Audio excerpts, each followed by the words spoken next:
Assalamualaikum warahmatullahi wabarakatuh. Pada kesempatan kali ini, kita akan belajar pada tema 3, makanan sehat. Subtema 1, bagaimana tubuh mengolah makanan. Dan kita sampai pada pembelajaran 5 dan 6. Sebelum kita mulai pembelajaran kita, jangan lupa untuk berdoa terlebih dahulu. Suatu pagi, Dayu mengeluh sakit perut saat ia sedang berbaris dan bersiap masuk ke kelas. Setelah dicari tahu, ternyata Dayu tidak sarapan. Malam sebelumnya, ia juga terlambat makan malam. Akhirnya, sakit mahnya pun kambuh.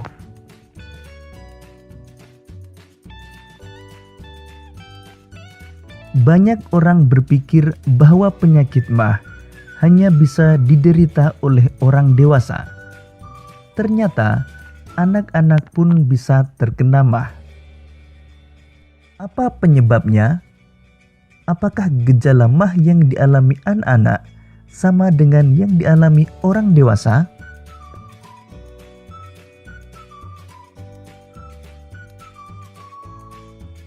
Pada anak-anak yang mudah memproduksi gas pada lambungnya memiliki pantangan makanan.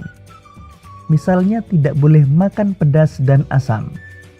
Mereka harus banyak makan sayur dan buah, serta tidak boleh terlalu banyak makan mie instan. Oleh sebab itu, anak-anak perlu terus diingatkan untuk selalu menjaga apa yang mereka makan.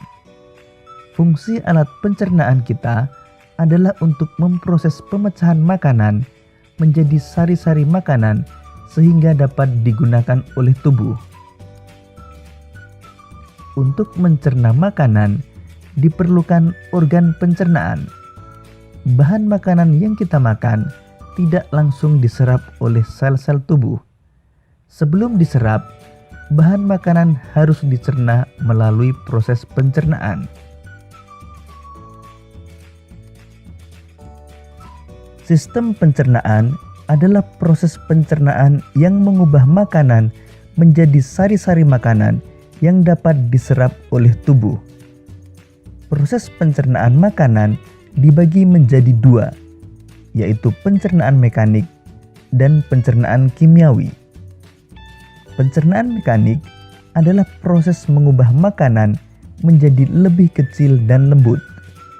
Sedangkan pencernaan kimiawi adalah proses mengubah zat makanan yang kompleks menjadi zat yang lebih sederhana dengan enzim sehingga mudah diserap oleh tubuh. Pada pembelajaran sebelumnya, kalian telah mengenal organ pencernaan manusia. Organ pencernaan manusia terdiri dari mulut, kerongkongan, lambung, usus halus, usus besar, dan anus. Sekarang mari kita belajar lebih jauh untuk mengetahui fungsi dari masing-masing organ pencernaan manusia.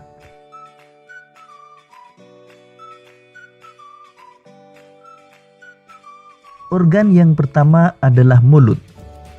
Mulut berfungsi untuk mengunyah makanan menjadi lebih halus agar lebih mudah ditelan. Makanan melalui mulut akan mengalami proses pencernaan secara kimiawi dan mekanik. Organ yang membantu proses pencernaan dalam mulut adalah lidah, gigi, dan kelenjar air liur.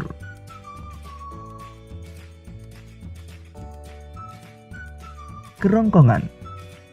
Kerongkongan adalah saluran yang menjadi penghubung antara rongga mulut dan lambung.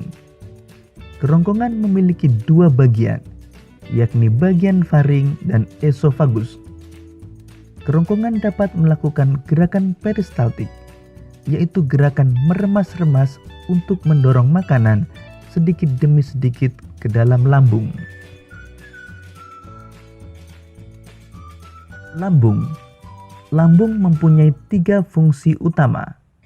Pertama, tempat menyimpan makanan sementara sebelum disalurkan ke organ selanjutnya. 2. Memecah dan mengaduk makanan dengan mekanisme gerak peristaltik. 3. Mencerna dan menghancurkan makanan dengan bantuan enzim dalam lambung. Enzim yang terdapat pada lambung adalah enzim pepsin, renin, dan lipase.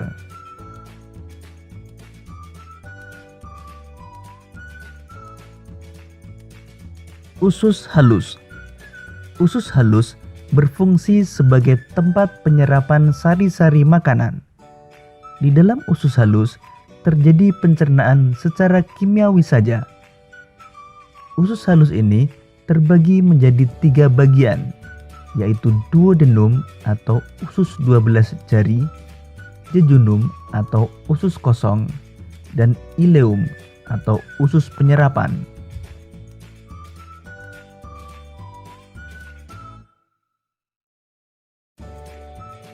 Usus besar. Usus besar berfungsi untuk proses pembusukan sisa makanan yang tidak dapat diserap oleh usus halus.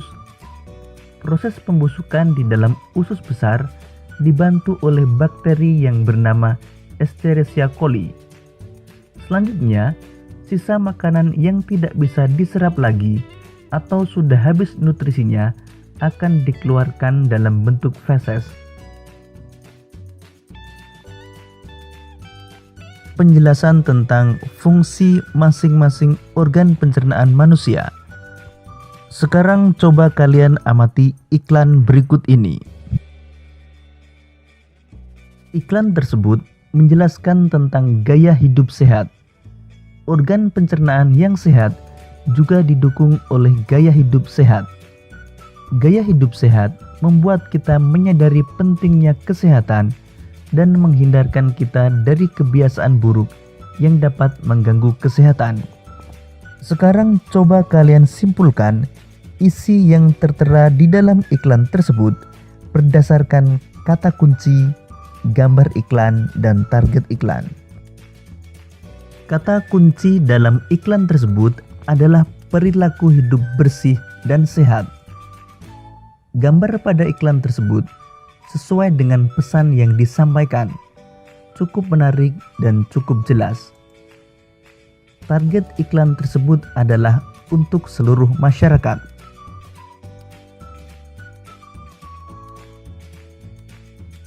Ternyata perbedaan justru membuat segala sesuatunya menjadi indah. Layaknya pelangi yang beraneka warna, begitulah seharusnya kita melihat perbedaan.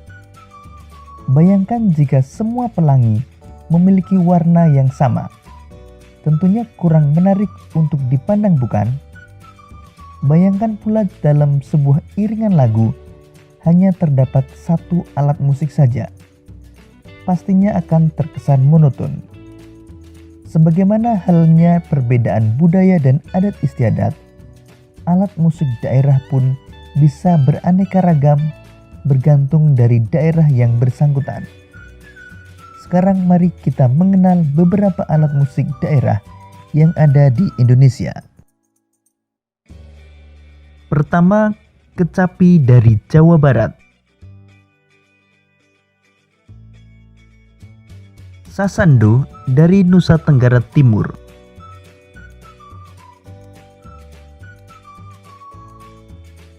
Angklung dari Jawa Barat.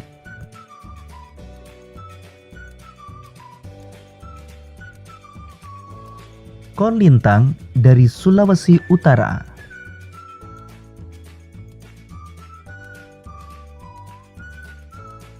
Demikian tadi pembelajaran kita pada tema 3, subtema 1, pembelajaran ke-5 dan 6.